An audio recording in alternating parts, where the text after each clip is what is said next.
Hello, my people. How on a day? Welcome to Bible Gist Naija, where all the gist Bible matter for Pidgin. And if now your first time for Bible Gist Naija, I greet you and I welcome you specially. So for the last episode for Bible Gist Naija, I gist on how Baba God take create the fowl them, we just they do anyhow these days, and the tilapia them we full inside water, the fishes, the catfish them, and the rest of them. And I also tell on how Baba God take mount solar for up for us, wey be the sun and the moon wey we dey enjoy during the day and during the night. So today our gist dey cover the things wey Baba God create for day 6, and the Bible passage wey we dey use today na Genesis chapter 1 from verse 24 to verse 31. So as I go always recommend, I go say make you go check Mate Bible, make you for see wetin Genesis chapter 1 from verse 24 to verse 31 talk about. Yes, so right now, make we enter today gist.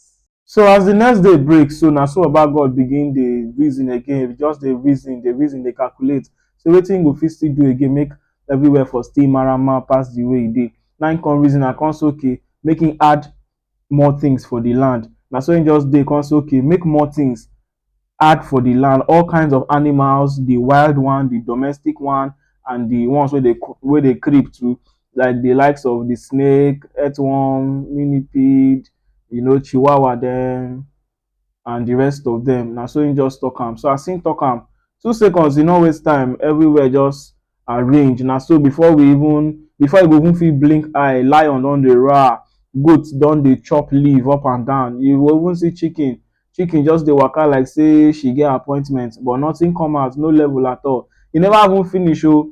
Baba God still create monkey begin dey jump once from tree to tree, dey do gymnastic. Snake just dey waka dey pass codedly like say e no get plan, but with time you go know say that waka wey him take dey waka dey pass, e get plan, e just dey observe uncoded. So as Baba God don create these animals dem, e come reason am, come dey look, dey observe how they just dey malings, dey roam up and down.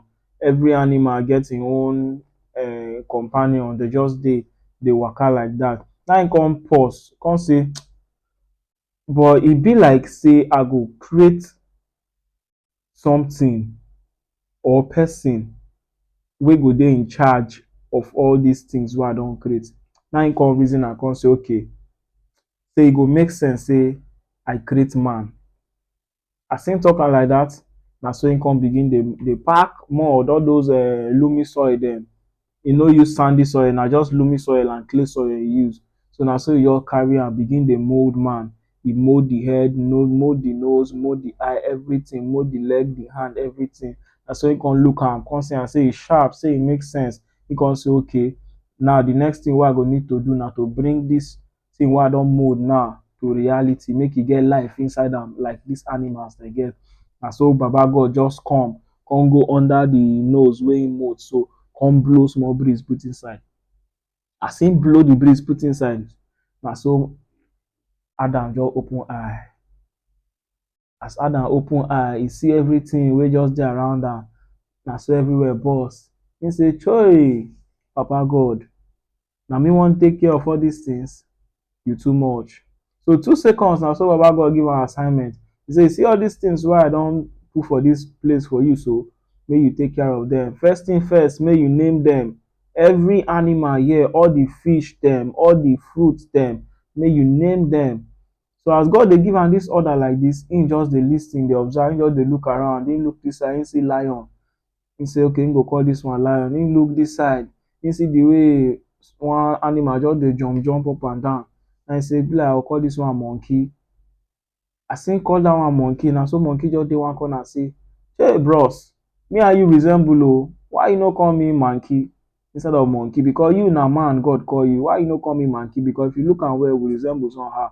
Na so Adam do like say you no hear am, e shun am. Begin go dey name the other fishes dem, name the trees, name other animals, the antelope, the dog, the wolf, everything. He name am finish.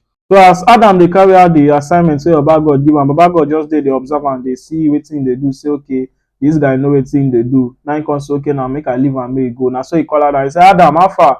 No matter now, make I disembark, make I just go retire for today." Now Adam say, "Okay, Baba God, you do well o, you too much. Thank you for the opportunity to dey here, to serve you, to do all these things, take care of all these things where you don't create. So I really no take am for granted. Oh yeah, now no matter may you go, may you go retire, you don't do too much already.